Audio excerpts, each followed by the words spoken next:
I'm Colin here with your album review segment, and we've got some pretty interesting artists to talk about this week, especially with all the media attention that they're grabbing. First off, we've got Skrillex, who just released his most recent EP album, which has better drops and better bass performance than you've ever heard in all of his other EP albums. If you're looking for something new and something to go around and play video games or go to the gym to, Bangarang is the new thing, because it is electrified and it is way stronger than anything he's ever come out with. Other groups can't even keep up with his flow because he comes out with stuff almost every month. So make sure that you take Video Underground's advice and check out Skrillex, because he just received 5 out of 5 stars.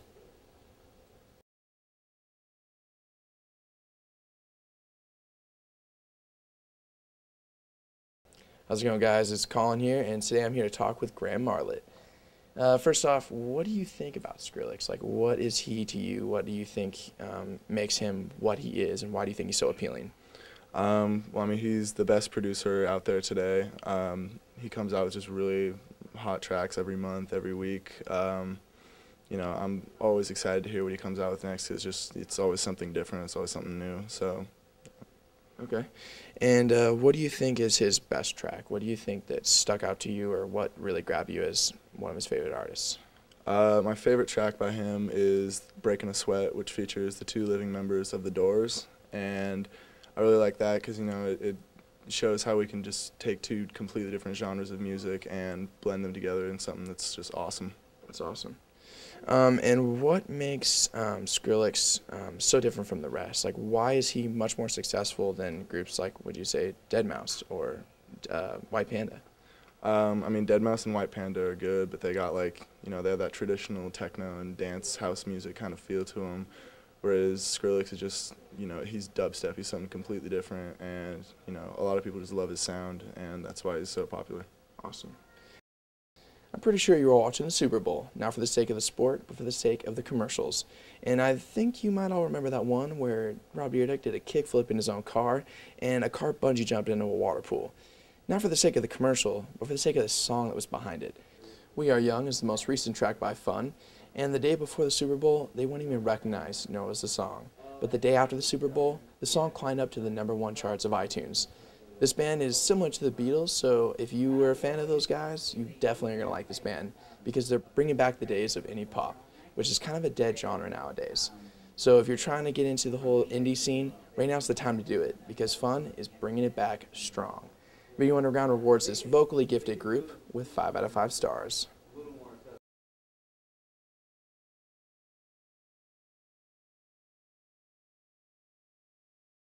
Alright guys, thanks for tuning in, but now I'm going to send you down to Liz at the bottom of the cup.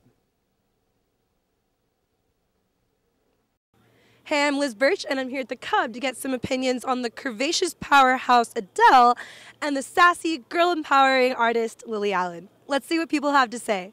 Nadia, who do you like better, Lily Allen or Adele? Definitely Adele. She's, like, by far the best British singer I've ever heard.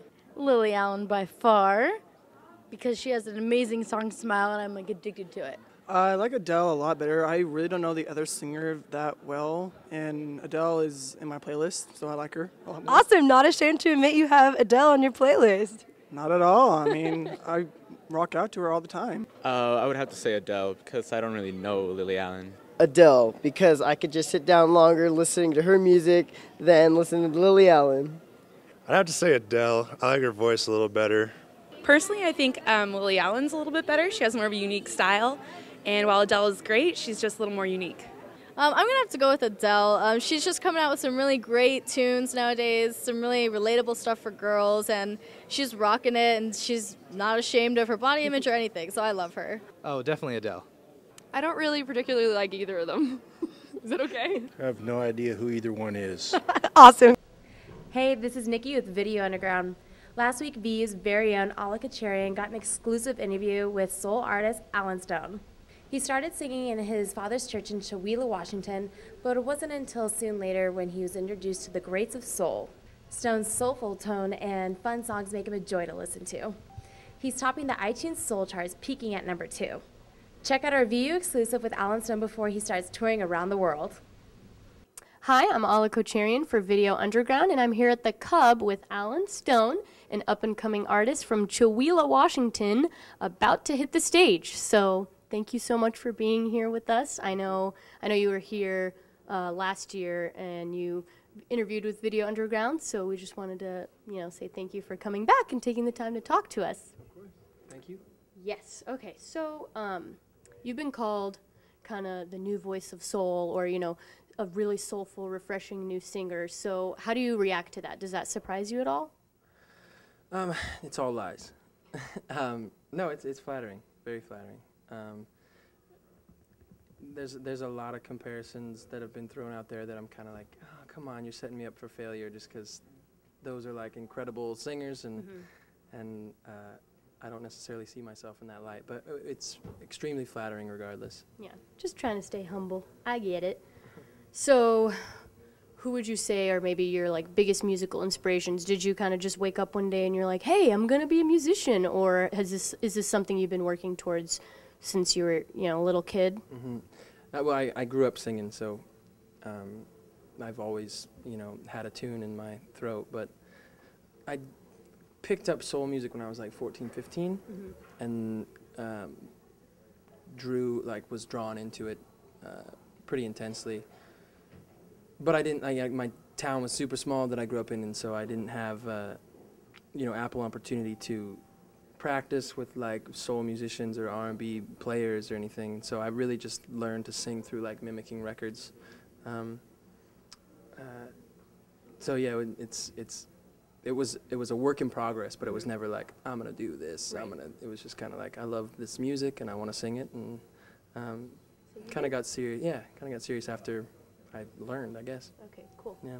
So you mentioned your hometown and just kind of being from a small town. Do you think that that's shaped you in any particular way as an artist, maybe?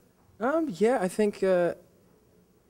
Any experience that you go through always shapes you as a human being, which in turn shapes your art. So, I don't really know any specifics as to like, because I grew up in a town of like 1,000 people, my music sounds this way. But yeah, I'm sure it's definitely a part of it for sure. Okay. Yeah. If you could collaborate with anyone from the past or even now an artist, who would it be? There's so many. I would really love to work with Danger Mouse, or like Gnarls Barkley. I think that they're really dope, and he really kills like just about anything he touches. So. He's kind of the current person that I've got my eye on that I would really love to work with, but the list could go on for days. I'd be flattered to work with just about anybody who's not just about anybody, but a large list of people. Okay. Sure. Cool. So I wanted to talk a little bit about your music video, Unaware. Okay. You filmed that in your mom's living room, is that right? Yeah. Okay, cool. I feel like, what's the message behind that song? Because I'm listening to it over and over. I'm like, oh, is this a love song? Is this about like politics? What is this about? So could you kind of explain the message of that song? Sure. It's all about politics. I wrote that song I think like a year into President Obama's term, and I think I was about 22 at the time, maybe 21, and his whole campaign was based upon like hope and change. I felt like nothing was changing. And all this hope that my generation had been promoted towards, like, just wasn't happening. And so, yeah, I wrote this song feeling like, we pay your salaries, we pay our taxes on time, we do all this stuff. What the hell are you doing? What are you doing for me as a 21-year-old kid whose tuition fees are way too high, gas prices are way too high?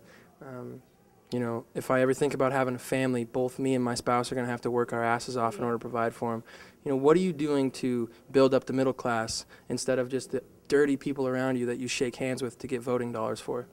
Before you were doing music, what were you doing? Any like weird not weird jobs, but what were you doing overall before you started, doing this thing? Full time? Yeah. Well, I started doing it full time basically like right out of high school. I went to college for a year, and then got offered a job at like an independent record label in Seattle, and moved over there, cut a record with the label, and have been doing it like, I've waited tables and stuff to maintain here and there in between, but it's basically been full time ever since I was about 19.